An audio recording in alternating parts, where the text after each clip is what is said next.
Good morning, everybody. I'm going to make an egg.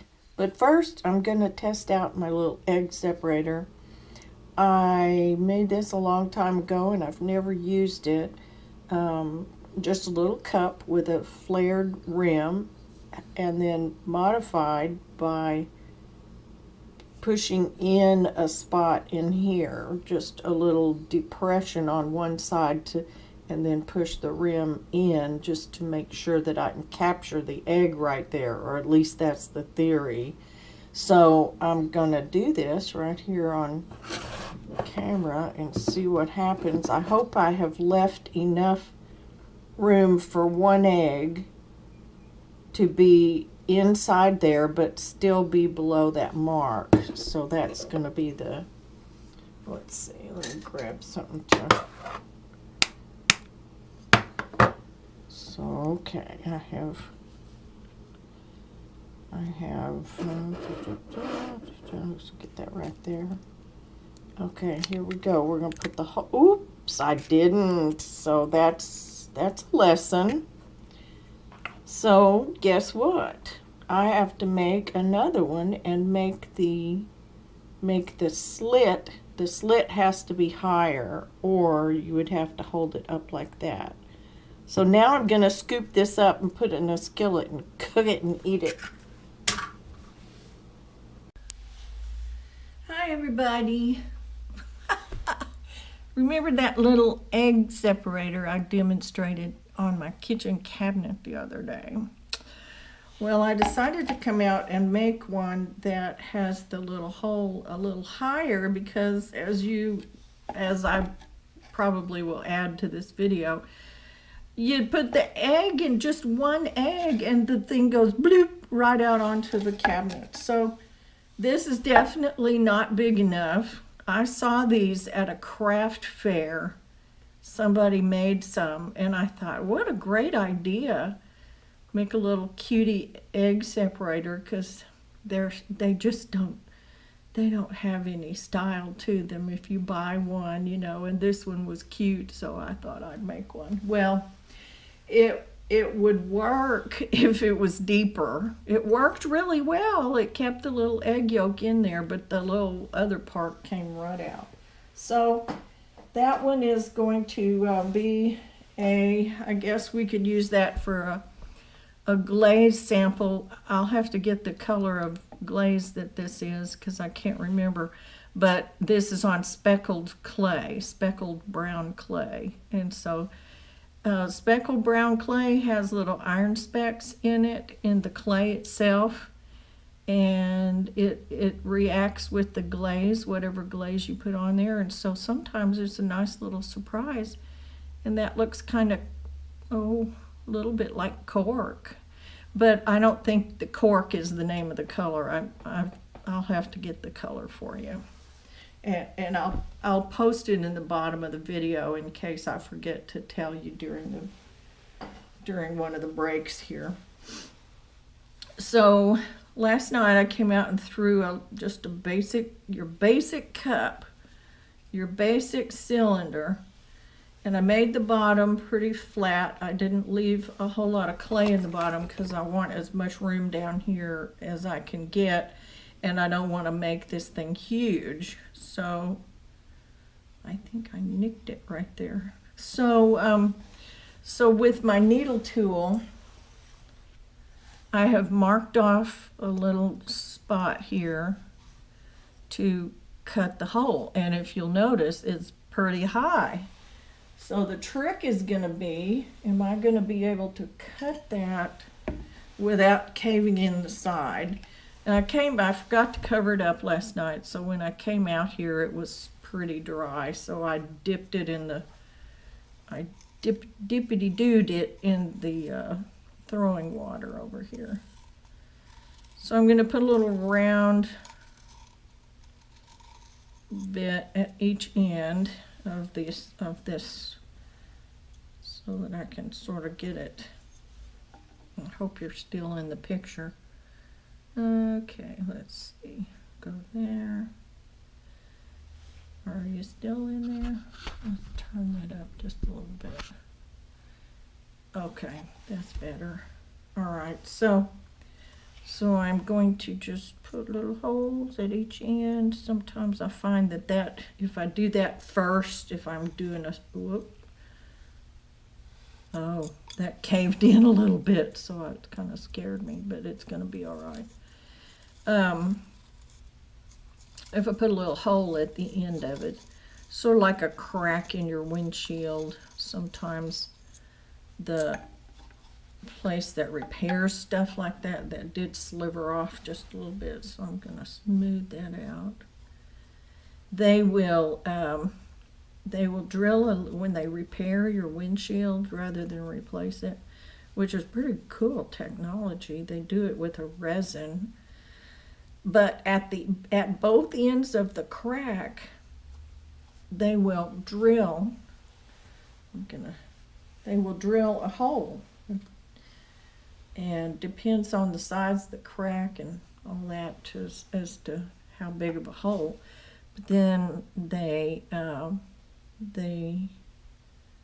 drill out some of the cracky place, or if like a rock hit it or something, and they fill that with resin. It takes about 5 minutes for them to do the procedure, and it is just amazing.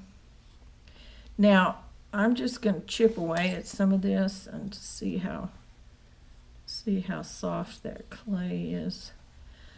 This, by the way, is a Bill Van Gilder hole driller, and it drills the best ones I mean, this is the best one there is. There are, you can use straws, or you can use little brass tubes, or you can use whatever you can find to drill a hole. But this, if you get one, you want to really protect that point, because that's real thin down there and you don't want to bend that. So I always keep this little thing that came with it. It's a little tube kind of thing, sleeve to put it in, and it protects the end of it. And I put it in a special place so that it doesn't get banged around in the rest of my stuff.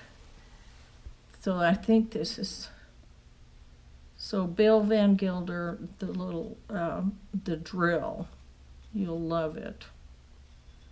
It does clean holes, and if you want to do the same size hole every time, you can get the size of the hole and then take a Sharpie and mark on the back of this how far in it went. Say I wanted to make them all the same, so I would get the thing in there, and then right there I would mark that with the Sharpie, and that's how far in I would go on every single, like if I was doing a whole lot of holes. Oh gosh, holes is one of the words that YouTube censors videos for, so I'm probably going to get censored. So I may blank out that word if I can figure out how to do that on my editing.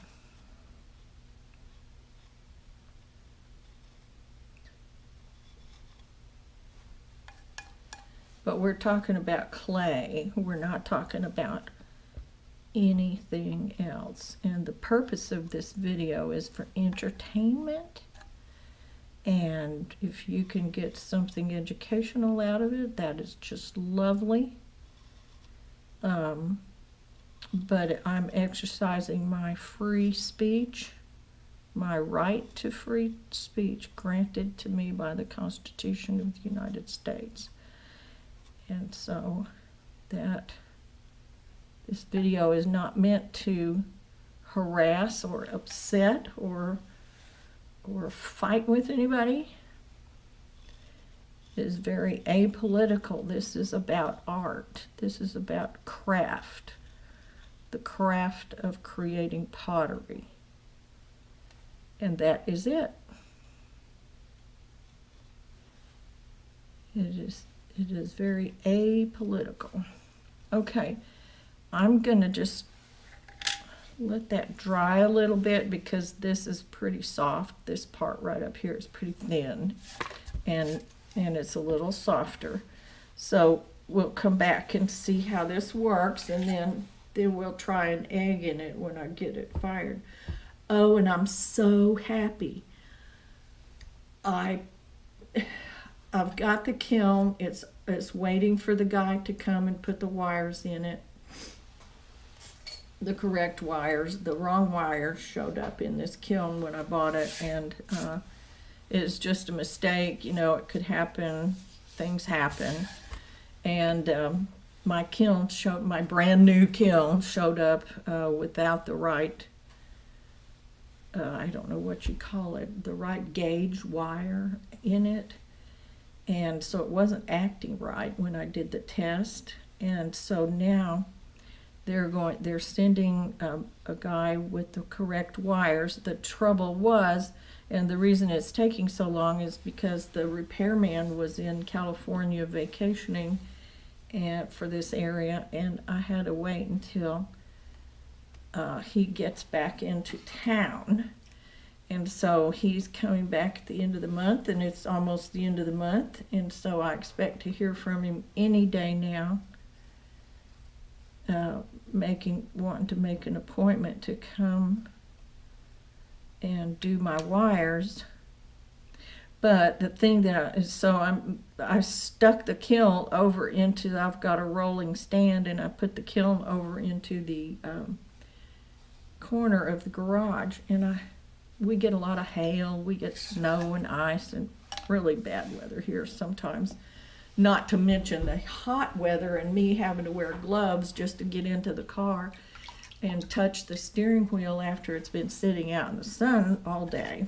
So I pushed the kiln over to the corner of the garage, and today, and then I had to clean out a bunch of junk and get things moved around, but I was able to get the car in the garage and not bang it into the kiln. So congratulate me for not putting a big old dent in the side of my kiln. Anyway, I'm a happy girl.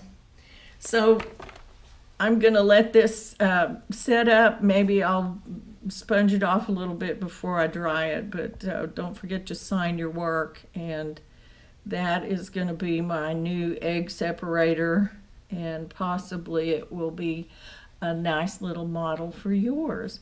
You know, they can be any shape. They don't have to, they just have to have a little belly to hold the egg there so it doesn't just slip out.